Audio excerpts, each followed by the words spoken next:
یہ میں پبلک کے سامنے، عوام کے سامنے یہ چیز لانا چاہتا ہوں، اس لیے کہ اصل کھیل جو تھا وہ اس کی لوگوں کو سمجھ آ سکے. کیونکہ یہ ہو سکتا ہے کہ سپریم جوڈیشل کونسل ہر طرح کے قوانین، آفٹر آل میاں نواز شریف تمام قوانین کو بالائے طاق رکھتے ہوئے ملک سے باہر بھیجے گئے ہیں کہ نہیں، ان کی ضمانت امید. تو یہ بھی ہو سکتا ہے کہ قانون کوئی ہے یا نہیں ہے لیکن ان کو بحال کر دیا جائے. تو وہ جو اصل کہانی ہے، جو اصل چہرہ ہے، وہ لوگوں کے سامنے رہنا چاہیے کہ ہوا کیا. اب میاں صاحب کو سزا ہو گئی، میاں صاحب جیل چلے گئے. ادھر جناب 2-4-6 دن بعد یا 2 دن بعد الیکشن ہونے والے ہیں. جب الیکشن سے پہلے ایک خاص پلان کے تحت راولپنڈی بار کو کہا گیا، بار کونسل کو، کہ آپ ایک میٹنگ اٹینڈ کرائیں، ایک میٹنگ ارینج کریں، ایک جس میں کہ شوکت عزیز صاحب آ کے تقریر کریں گے، ایڈریس کریں گے. اور یہ ایک مانا وہ اصول ہے کہ آپ جب بار میں آ کے تقریر کر رہے ہیں تو بار کے مسائل ہیں ان کے بارے میں بات ہوگی، قوانین کے بارے میں بات ہوگی. لیکن وہاں جو بات ہوئی وہ کچھ مختلف تھی. بات یہ کی گئی کہ ہمیں جو ہمارا عدالتی نظام ہے اس کے اوپر بڑا پریشر ہے، اور انٹیلیجنس کی طرف اشارہ کیا گیا اور ISI کی طرف اشارہ کیا گیا کہ یہ لوگ آ کے مجبور کرتے ہیں ہمیں کہ فلاں جج کو بٹھائیں، فلاں کو نہ بٹھائیں، فلاں سنیں، فلاں نہ سنیں. نیچرلی یہ کوئی چیف جسٹس تو نہیں تھے کہ ان کو یہ کہا جاتا کہ آپ جو بینچ بنا رہے ہیں اس میں یہ ہونا چاہیے، یہ نہیں ہونا چاہیے. وہ تو چیف جسٹس کو جا کے کہا جاتا. یہ تو ایک جج تھے وہاں پہ. لیکن وہ کیسے ہوا، ان کو کس نے کہا، یہ بالکل ایک کہانی تھی جس کا کوئی آگے وضاحت نہیں مل سکی. اب چیز یہ ہے کہ یہاں پہ انہوں نے جو یہ ساری بات چیت کی وہ کیوں کی، اس کے پیچھے 2 عوامل تھے، اور یہی وہ میں بات کر رہا ہوں کہ اصل سازش یہ ہے، اصل کہانی یہ تھی. 2 عوامل یہ تھے کہ ایک تو میاں صاحب کو جو سزا ہوئی ہے اس کے بارے میں یہ شکوک و شبہات عوام میں پیدا کر دیے جائیں کہ میاں صاحب تو بے گناہ ہیں.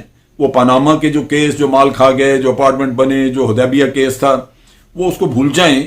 لیکن یہ جو فیصلے ہیں یہ عدالت نہیں کرتی بلکہ انٹیلیجنس جو ہے وہ کرواتی ہے.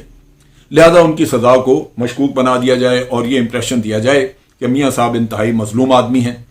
دوسری طرف یہی وہ بیانیہ تھا جو کہ استعمال کیا گیا کہ الیکشن آ رہے ہیں اور اس وقت ایک سمپتھی کریٹ کی جائے تاکہ سمپتھی ووٹ اس پارٹی کو مل سکے اور یہ الیکشن جی سکے، ان کو الیکشن میں فائدہ ہو. ورنہ تو الیکشن میں نقصان ہو رہا تھا کہ جناب آپ کا ٹاپ لیڈر جو ہے وہ کرپشن میں سزا پا رہا ہے.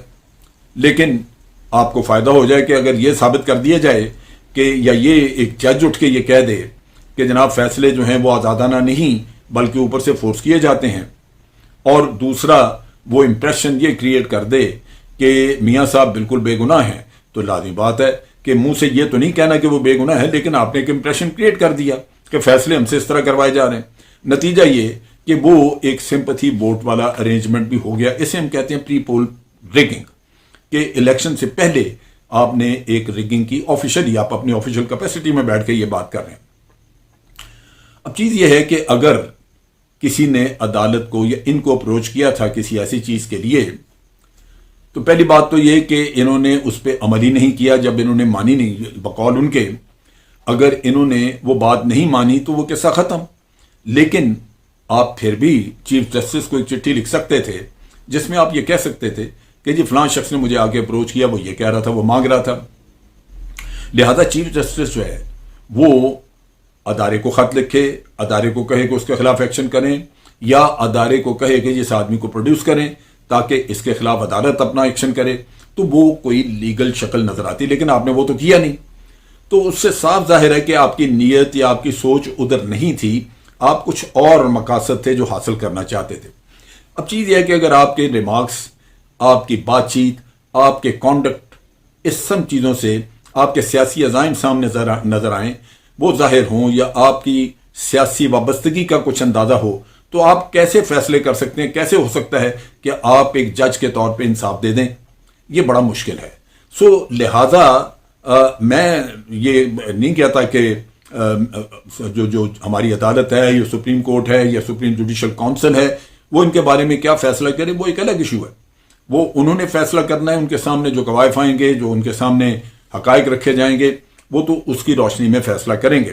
لیکن جو صورتحال جس کی وجہ سے یہ سارا ایک تماشا بنا ہوا ہے اور پھر جس طرح یہ اپنے آپ کو مظلوم بنا کے پیش کر رہے ہیں شوکت عزیز صدیقی صاحب، اور جس طرح لوگ بعض ان کو سمجھتے ہیں کہ وہ بہت بڑے ہیرو ہیں، تو میں اس نقطہ نگاہ سے چاہتا تھا کہ اس کھیل کا اصل جو ڈراپ سین ہے وہ سامنے رکھا جائے، وہ بتا دیا جائے، تاکہ بحال ہوتے ہیں یا نہیں ہوتے لیکن ایک حقیقت جو ہے وہ لوگوں کے سامنے ہو، ان کو پتہ ہو کہ کس طرح پری پول ریگنگ کی ایک کھلے عام کوشش کی گئی اور کس طرح ایک سیاسی وابستگی کو نبھانے کا کام کیا گیا۔ آج کے لیے اتنا ہی۔ افواج پاکستان زندہ باد، پاکستان پائندہ باد۔